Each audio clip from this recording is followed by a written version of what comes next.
할렐루야. 이부 예배 오신 여러분들에게 주의 위로와 또 은혜가 있기를 축복합니다. 우리 교회는 오늘 추수 감사주일로 지킵니다. 한 해 동안 하나님께서 베풀어 주신 일들을 돌이켜 보면서 감사하는 주일입니다. 어려운 시절을 우리가 보내고 있었지만 하나님 우리에게 건강을 주시고 또 먹을 것도 입을 것도 주신 것이 사실인 것이죠. 우리가 만들어 먹고 지어서 입은 것 같아도 은혜인 것을 꼭 기억해야 합니다. 이스라엘 백성들에게는 3대 절기가 있습니다.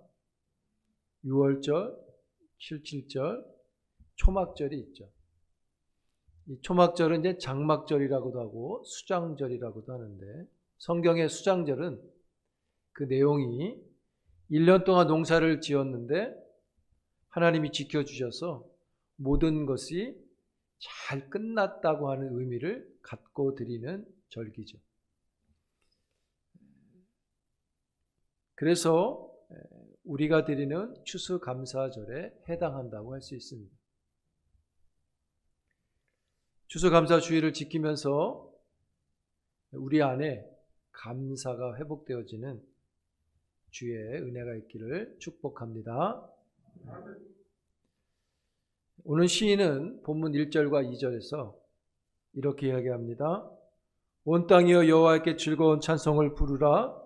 기쁨으로 여호와를 섬기고 노래하라. 그의 앞에 나아가라. 4절에도 감사함으로 그의 문에 들어가고 그 문에 들어가서 찬송하고 그의 궁정에 들어가서 그에게 감사하며 그 이름을 송축하라 이렇게 말씀합니다. 시편 기자는 찬양할 것을 1절, 2절 또 4절에 이어서 이야기하면서 본문에서 왜 우리가 여호와를 찬양하고 노래하고 감사해야 하는지를 그 이유를 말하고 있어요. 3절 함께 읽어보겠습니다. 시작. 여호와가 우리 하나님이신 줄 너희는 알지어다. 그는 우리를 지으시니요 우리는 그의 것이니 그의 백성이요 그의 기르시는 양이로다. 시인은 먼저 감사를 받으시는 존재와 또 감사를 드리는 존재에 대해서 언급을 합니다. 감사를 받으시는 분은 누구냐? 하나님이시고 그분께 감사하는 이유는 하나님이 우리를 지으셨기 때문이다 라고 말해요. 창조의 하나님이 감사를 받으시는 분임을 말합니다. 하나님이 우리를 만드셨기에 우리는 그의 것이고 그의 백성이 되고 하나님은 우리를 계속해서 기르시는 양이다라고 말해요. 하나님과 우리의 관계가 계속해서 우리를 길러주시는 하나님이 되신 것, 그 관계를 맺을 수 있었던 것은 오직 예수 그리스도 때문인 것이죠. 할렐루야. 예수님 때문에 우리는 하나님과 더불어 화평을 누리는 관계가 되어졌고 그 관계에 있는 사람들에게 하나님이 영원한 생명을 주셨습니다. 하나님은 영원하신 분이시고 그 영원하신 분이 우리를 기르기 때문에 그에게 길러지는 양들도 영원한 생명을 얻게 되는 것입니다. 예수님 때문에 우리는 하나님의 자녀가 되었죠. 그리고 그 자녀에게 영생이 있습니다. 우리는 허물과 죄로 죽었던 사람들이죠. 공중의 권세 잡은 사탄과 마귀의 종노릇했고 육신을 따랐고 그래서 하나님의 무시무시한 진노를 받아야만 하는 멸망받은 지옥의 형벌을 가진 사람들이었어요. 그런데 하나님께서 우리를 사랑하셔서 예수 그리스도를 보내시고 십자가에서 피 흘려 그 보혈의 피로 우리를 영생 얻게 하셨죠. 이 사실이 오늘 우리에게 감사의 첫째 이유인 것입니다. 그로 인해서 우리가 하나님의 것이 되었기 때문에 감사입니다. 여러분, 감사의 수준이 있습니다. 아주 1차원적인 감사가 있습니다. 그것은 조건적 감사입니다. 다른 사람보다 잘 되거나 형통하게 되면 하는 감사입니다. 조건이 잘 됐을 때 감사하는 겁니다. 이보다 조금 차원이 높은 2차원적인 감사가 있습니다. 그것은 뭐뭐뭐 때문에 감사입니다. 건강 주셨기 때문에 감사할 수 있고요. 물질을 주셨기 때문에 감사할 수 있고, 어떤 문제들이 잘 해결이 되었기 때문에 감사할 수 있습니다. 좋은 겁니다. 근데 여기 첫 번째와 두 번째 감사는 좀 일반적인 패턴의 감사라고 할 수 있어요. 왜냐하면 이 감사는 믿지 않는 사람들도 할 수 있는 거기 때문에 그렇습니다. 믿지 않는 사람들도 조건이 잘 맞아떨어지면 감사가 나오죠. 또 어떤 것 때문에 감사가 나옵니다. 그러나 믿는 사람들은 이 감사를 넘어섭니다. 높은 단계의 감사라고 할 수 있는데 이것은 바로 그럼에도 불구하고 감사입니다. 환경이 아무리 어렵더라도 그럼에도 불구하고 하나님께 감사를 드리는 것을 가리키죠. 마치 우리가 매일 성경을 지금 보고 있는 것처럼 다니엘의 세 친구가 한 말, 그리 아니하실지라도와 같은 감사입니다. 사랑하는 성도 여러분, 주님이 원하시는 감사는요, 차원이 높은, 수준이 있는 그럼에도 불구하고의 감사입니다. 여러분, 대부분의 사람들은요, 없는 것들로 인해서 그것들을 보면서 불평하고 원망합니다. 근데 여러분, 기억하세요. 불평하면요, 불행이 따라옵니다. 원망하면 원 없이 망하는 겁니다. 불평과 원망은 하늘의 문을 닫아요. 그러나 감사는 불행을 축복으로 바꾸는 통로입니다. 감사는 그래서 하늘의 문을 엽니다. 우리의 인생을 역전시키는 겁니다. 어려운 환경에 불평하고 불만하고 있으면 기회가 되지 않아요. 어려움 중에도 감사할 줄 알고 기대를 갖는 사람한테 일이 일어나는 것입니다. 그래서 여러분, 감사하는 사람은 사랑을 받아요. 사람들한테 사랑을 받아요. 시편 50편에 보면 이런 말씀이 있어요. 우리가 너무 잘 아는 말씀이죠.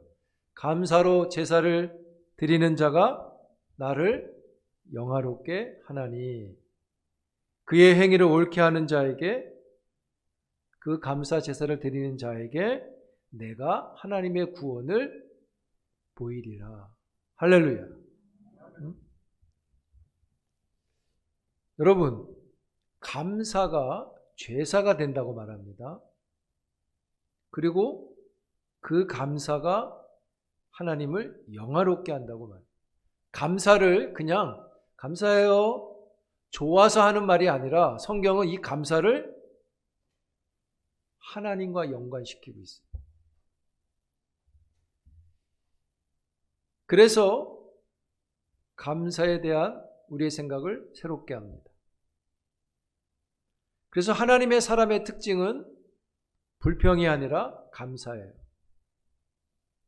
여러분 골로새서 2장 7절에 보면 이런 말씀이 있습니다. 믿음에 굳게 서서 감사함을 넘치게 하라, 이런 말씀이 있어요. 여기 넘치게 하라는 이 말은 이런 겁니다. 뜻이 주전자에 물이 막 끓으면 어떻게 되죠? 넘치죠. 이 넘침을 가리킵니다. 그냥 좋은 일이 있어서, 흐뭇한 일이 있어서 감사해요, 감사해요가 아니라 감사를 내 안에서 계속 일으켜서 그게 넘치는 감사를 말합니다. 근데 뭐라고 말합니까? 감사를 넘치게 하라. 그 앞에 뭐가 있어요? 믿음에 굳게 서서. 성경은 감사와 믿음을 연관시킵니다.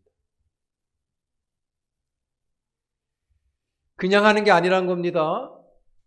감사가 믿음이 된다는 것입니다. 믿음 안에 할 수 있다는 것입니다. 믿음에 서지 않으면 감사도 안 나오는 것입니다. 그래서 여러분, 믿음이 저 사람 참 좋아. 근데 뭐 불평이 많아? 믿음이 좋은데 불평이 많은 게 아닙니다. 믿음이 뭐 작은 것입니다. 여러분, 환경이나 상황이 감사를 만들지 못하는 것을 아셔야 합니다. 왜냐하면 환경이나 이 상황들은 끊임없이 변하기 때문에 만족이 어려워요. 지금은 만족했는데 이게 계속되면 막 바뀌니까 상황이, 그때는 또 결핍을 느껴요. 환경이나 상황이 감사를 만드는 게 아니라면 무엇으로 감사를 만드는 것인가? 성경이 말한 것이죠. 믿음이 감사를 만들어낸다는 겁니다. 할렐루야. 그래서 여러분, 감사는 신앙의 문제인 거지 환경의 문제는 아닌 것입니다. 여러분, 좋은 환경에 있어도 감사를 모를 수 있겠죠? 그게 마땅하다고 받으면 감사 안 할 수 있어요. 그러나 반대로 믿음이 있으면 안 좋은 환경 속에서도 감사를 할 수 있겠죠? 그래서 여러분, 감사의 믿음이 있을 때에는, 우리가 감사가 믿음으로 되어질 때는 감사드린다는 것이 하나님 땡큐 이런 뜻이 아니에요. 감사에 믿음이 있다는 것은, 감사를 드린다는 것은 땡큐가 아니라 제사가 되는 것입니다. 그래서 성경은 감사로 제사를 드리고 그 제사가 하나님께 영화롭게 된다고 말하는 것이죠. 사랑하는 성도 여러분, 감사의 분량은 믿음의 분량이라고 보시면 됩니다. 행복해서 감사를 드리는 게 아니라 감사를 하면 행복해지는 겁니다. 하나님의 법칙인 것이죠. 우리 옆에 놓고 한번 해봅시다. 감사해요.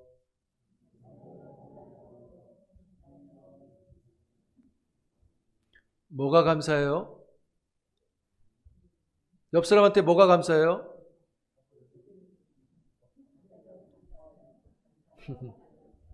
뭐 목사님이 시켜서 했죠 뭐. 근데 우리가 하나님께 감사할 수 있잖아요. 왜요? 아까 말씀드렸듯이 우리에게 영생을 먼저 주셨잖아요. 그것만이 아닌 거죠. 여러분, 누가복음 17장에 보면 우리가 잘 아는 말씀이 있어요. 10명의 나병 환자가 나옵니다. 나병 환자가 예수님이 지나가시는 걸 보고 그러니까 치료해 주세요 막 소리칩니다. 예수님이 그들을 보시고 치료되라 이렇게 말씀 안 하십니다. 10명을 향해서 너희 몸을 제사장에게 가서 보이라 라고 말하죠. 그래서 10명이 제사장에게 갑니다. 나병이라는 게 몸이 상해 있을 거니까 그 몸을 가서 보이라는 겁니다. 그런데 성경에 보면 가는 길에 10명이 깨끗함을 입었다 이렇게 나와요. 가는 중에. 그런데 그 10명 중에 한 사람이 성경에 뭐 이렇게 얘기했어요. 깨끗함을 받았느니라. 그 중에 한 명 사마리아 사람이 하나님께 영광을 돌렸다 이렇게 나와요. 치료가 됐으니까. 그리고 예수님께 돌아와 무릎을 꿇고 감사했다고 나와요. 그런데 여기까지 좋은데 예수님이 이렇게 말씀해요. 7장 17절에서 17절에서 이렇게 말씀하십니다. 그 사람한테 말해요. 10사람이 다 치료받았는데 나머지 9은 어디 있느냐 이렇게 묻죠. 너 참 잘 왔다 이렇게 말 안 합니다. 나머지 9은 어디 있느냐. 그러면서 18절에 또 이렇게 말씀해요. 이 이방인 외에는 영광을 돌리러 온 자가 없느냐 이렇게 말해요. 이 말씀을 놓고 보면 이 사람이 이방인인데 이 말의 의미 속에는 그 10명 중에 하나님을 믿는 유대인들도 다수 있다는 것을 알 수 있어요. 왜 이 이방인 외에는 이렇게 얘기하죠. 하나님을 믿는 사람들이 있다고 보면 그들은 하나님께 영광을 돌려야 하는 거 아닙니까? 몸이 치료됐으니까. 근데 모르겠어요. 이 사람들도 치료받고 그 자리에서 영광을 돌렸는지. 근데 예수님은 뭐라고 말씀하시냐면 돌아온 자 9은 어디 있냐 이거죠. 그들이 다 영광을 돌렸어도 그렇게 했다 할지라도 지금 예수님의 말씀은 돌아와 감사하는 자는 어디 있느냐 이런 말씀이죠. 만약에 유대인들이 그 중에 있었다면 하나님의 은혜를 입은 것인데 그들은 돌아와 감사를 하지 않은 것을 지적받는 걸 놓고 보면 그들의 행동은 배은망덕한 것입니다. 이들은 감사할 줄을 모르는 사람들인 겁니다.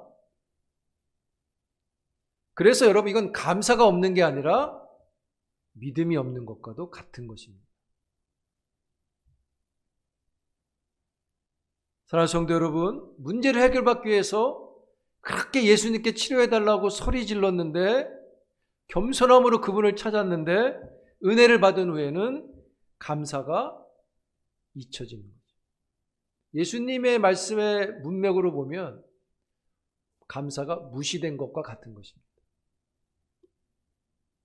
그래서 여러분, 나병보다 무서운 병은 받은 은혜에 감사할 줄 모르는 병입니다. 예수님이 말씀하는 거예요. 그 9은 어디 있느냐. 주님은 감사하는 사람을 찾으시고요. 환영하십니다. 유명한 찰스 스퍼전 목사님이 이런 말씀했습니다. 불행할 때 감사하면 불행이 끝나고 형통할 때 감사하면 형통이 연장된다 이렇게 말했어요. 믿습니까? 여러분 감사는 인사가 아닙니다. 좋아서 하는 게 아닙니다. 감사는 믿음입니다. 그래서 하나님은 감사로 제사 드리는 자에게 구원을 주신다고 하는 거예요. 은혜를 주신다는 거죠. 그때. 왜요? 믿음이니까. 하나님 땡큐가 아니라 제사로 했기 때문에 그 제사를 받으시고 흠양하시고 기쁘시며 은혜를 주신다는 거예요.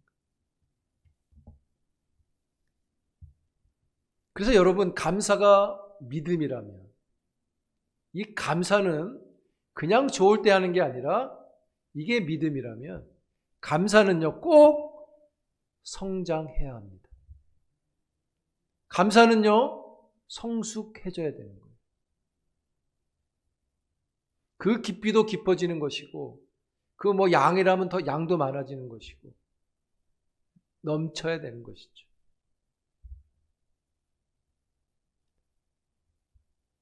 이 수준 있는 감사가 여러분들에게, 우리에게 충만해질 수 있기를 축복합니다. 하나님의 은혜가 있는 것이죠. 그리고 여러분, 감사는 꼭 반드시 함께 하는 게 있습니다. 그게 뭐냐면 표현되어진다는 겁니다. 표현이 없는 감사는 죽은 감사입니다. 여러분, 감사로 제사를 드린다 할 때 제사에 꼭 필요한 게 뭡니까? 제사가 되려면, 성립되어야 할 때 필요한 내용이 뭐예요? 예물입니다. 성경에 예물 없는 제사는 제사가 아닌 겁니다. 그런데 여러분, 그럼 예물만 드리면 되느냐? 아니죠. 그 예물에 뭐가 들어가는 겁니까? 감사가 들어가는 겁니다. 그리고 감사를 하나님은 믿음으로 받으시는 거고, 그 믿음의 표현이 제물이 있는 거예요. 그래서 감사가 있기 때문에 제사를 드리는 겁니다.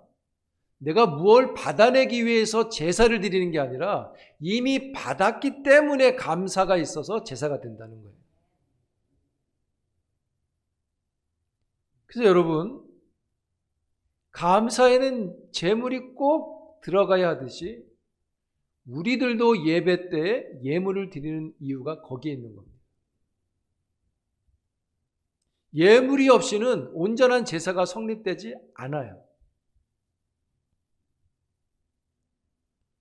그러나 그 예물도 어떤 예물로 드리냐에 중요한 거예요. 그래서 말라기 시대에는 제사를 드릴 때 하나님 뭐라 그러셨습니까? 받기 싫다. 이 성전문을 누가 닫아줬으면 고맙겠다. 왜요? 너희가 드리는 제물이 저는 동물로 드리고 병든 동물로 드리고 그런 제사를 드리니까 내가 받고 싶지 않다. 이렇게 말씀하죠. 제물을 드리는데도 제사라고 받지 않아요. 즉 감사가 없는 겁니다. 여러분, 감사를 드리는 것, 예물을 드리는 것은 감사인 거지 정치적인 의도가 있을 수 없다는 거예요. 우리가 예물을 드리면서 하나님 이거 받으시고 뭐 내가 하는 일들이 좀 더 잘 되게, 이런 개념이 들어갈 수 없어요. 이미 받은 은혜에 감사하는 겁니다. 하나님이 그걸 보시고 또 감사의 조건을 주셔서 복을 누리는 거죠. 우리가 드린 제사 때문에, 그 예물 때문에 조건으로 주시는 게 아닌 거죠. 그래서 감사는 믿음이 될 수 있고, 믿음이 하나님께 영화롭게 하고 우리에게는 구원을 이루는 것이죠. 여러분, 감사가 넘치길 축복합니다. 뭐 억지로 여기서 꺼내가지고 이렇게 감사해 이렇게 하지 말고 그냥 지나만 가도 막 이렇게, 그러면 그 사람이 사랑을 받아요. 하나님께도 사랑을 받습니다. 그럼 인사 잘하는 사람 욕먹는 거 봤습니까? 저 실없는 사람 인사만 해, 그런 사람은 없잖아요. 그래서 여러분, 우리도 예배 때 예물을 드리는 것은 온전한 예배를 드리기 위해서 드리는 겁니다. 똑같은 거예요. 아유, 목사님 또 은근히 헌금을 집어넣어서 설교를 하시네? 라고 생각하는 사람은 저기 삐딱한 사람인 거예요. 아직도 말씀을 곁길로 받는 겁니다. 헌금하라고 말하는 게 아닙니다. 온전한 감사의 예배를 드리라는 것입니다. 사랑하는 성도 여러분, 다시 한번 우리 안에 참 어려운 시절을 우리가 한 3년 뭐 보내면서 또 뭐 내년도 더 힘들 거도 계속 뭐 그러잖아요. 그래도 하나님이 우리를 기르고 계시다는 것을 꼭 기억할 수 있기를 축복합니다. 감사할 수 있는 거죠. 하나님이 계시니. 뭐 기르는 방법은 좀 차이가 날 수 있죠. 뭐 약간 부잣집도 있을 수 있고 또 약간 안 그럴 수도 있고, 중요한 것은 우리가 기르시는 양으로서 절대로 부족함은 없다는 거예요. 왜요? 하나님이 우리를 쉴만한 물가에서 늘 만족을 주시기 때문인 거죠. 감사의 신앙으로 다시금 우리의 영혼을 채우고 또 우리가 감사로 우리 영혼을 담아낼 수 있는, 그래서 하나님께 참여하는 우리 모두가 될 수 있기를 주의 이름으로 축복합니다. 기도합니다. 하나님 감사합니다. 추수감사절 예배를 드리며 감사의 신앙이 우리 안에 있기를 기도하며 다시금 감사로 제사를 드리는 주의 종들을 되게 주시옵소서. 감사하며 예수님의 이름으로 기도하옵나이다. 아멘.